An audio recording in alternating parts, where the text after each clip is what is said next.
for staying tuned. Yes, it's another weekend for sound analysis, and we're glad you could join us. Welcome, Babajide. Thank you, Buki. So our work is cut out for us today. We should begin to ask questions about the $6.1 billion loan request. And I'm curious, Buki, because not so long ago, the DG of the Nigeria Customs Service had said that Nigeria was making more money from non-oil revenue, and then the finance bill that was passed into law not too long ago as well. So these sources are supposed to have shored up revenue for the federal government. So why do you think the $6.1 billion loan request, in the light of the extra revenue, is justified? I don't know how to describe what's going on. I find it difficult to say it's justified, but I can see clearly that the government is in a bind. But it is not too late for the government to change its style. I do not see any justification for increasing your budget, the size of your budget, year on year. A budget is a statement of intent, what you want to do in the oncoming year. But if you are going through all kinds of problems in terms of generating revenue, why are you intent on increasing the size of your budget? You shouldn't be doing that. I don't know any economy where year on year there's a determination to increase the size of the budget. All the projection that they've done that necessitated the increase in the size of the budget against last year are all lies. Where is the revenue going to come from? You're talking about FRS. I think we should ask now the boss of FRS how much taxes he has been able to show up for our country.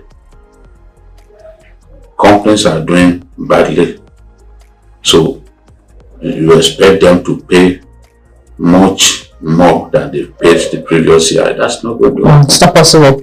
Customs, another big revenue earner, has had these problems because look at the exchange rate volatility, the depreciating economy and all that will not allow customs to make as much money as it would want to make.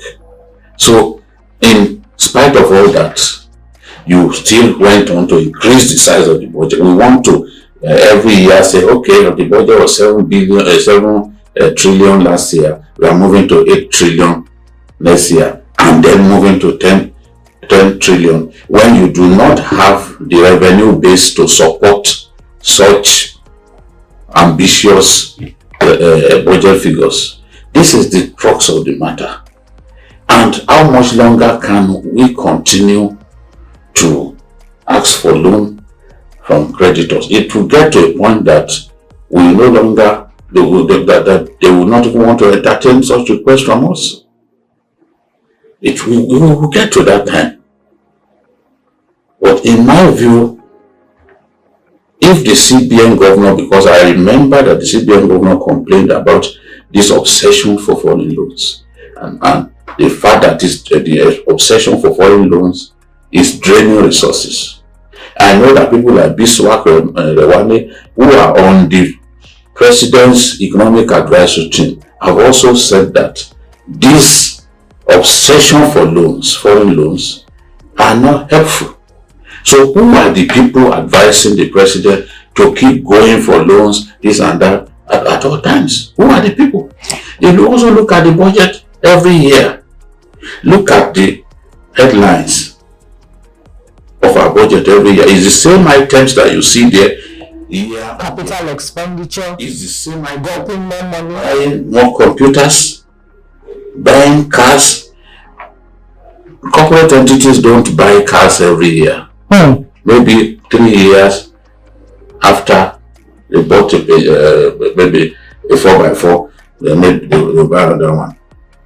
On our own part, we buy kitchen utensils every year, we buy computers, and a lot of these people do not even know how to switch on the computers. One big fellow in the public service sees the use of a computer as a form of status symbol. He wants them to put a computer in front of him, and he will ask, where do you switch on this?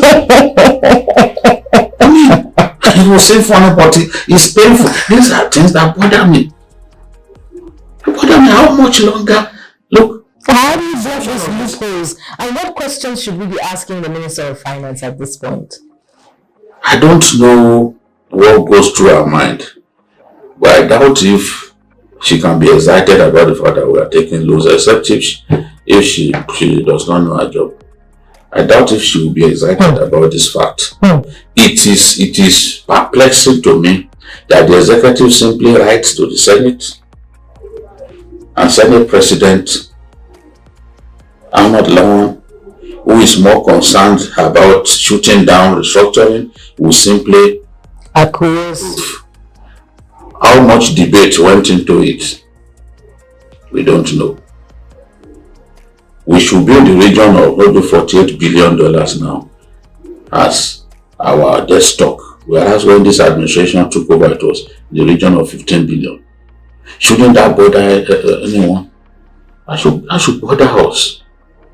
You keep hearing that, oh, they are going to use this for infrastructure, this and that. Can even some of those infrastructure repay those loans? Because the Chinese, for example, they want guarantees. If you are unable to pay, they will take over that infrastructure. And when they take it over, the first thing they want to do is to increase tariff. Our people will ultimately pay for what we refuse to do today in future. So I cannot support simply. Now let me ask you a question. If we could go this far amidst debt servicing that is taking a heavy toll on our country, what are we going to do in 2022? That means you continue to service debt in perpetuity. No, you continue to ask for loans. For more loans. I mean, if you are asking for 6.8 billion, I mean $6.1 billion now. Next year, what are you going to do? Because the revenue profile will not have improved. Because all the signs that it will not improve are there. Look at, we have silently devalued the Naira. I'm sure you are aware of that. You go to the CBN website, 394 as their so-called official rate has been removed, and it's now 411. After a few days or a few weeks, you see that the value of the Naira will have depreciated. It will now be in the region of 500 to $1 or more than 500. Because as this has happened in the past, we usually don't let the world know that we are devaluing. But by the time when you go to the CBN website and you see there that they have removed what used to be the official rate and replaced it in 411 naira to $1, that is devaluation, official devaluation, silently done. So what options are open to the opposition in the National Assembly to critically look at this loan request before approving it, which is what everybody expects because of the style of the Senate President, particularly because of the details, the clauses in this loan request that are not transparent? See, they should just keep asking questions, and they should be bipartisan in handling these matters. Whether you are APC or you are PDP, is the future of our country that we are talking about. Do your best, ask the pertinent questions, ask the right questions. How much longer can we do this? Is this sustainable? Why did Obasanjo have to go that whole length for us to get debt forgiveness? President Buhari is talking about debt forgiveness again. I read it in the papers. Debt forgiveness, and once you get debt forgiveness, we start borrowing like a sailor out of a ship. drunk, start taking loans here and there. We've got to change our attitude. And a lot of these loans are going to go for recurrent expenditure. That's not what benefits the majority of our people. Recurrent benefits maybe maximum 2 million Nigerians. So those are civil and public service. Capital benefits the greater majority of our people. But I can tell you that a lot of this will not go into capital expenditure. Yes.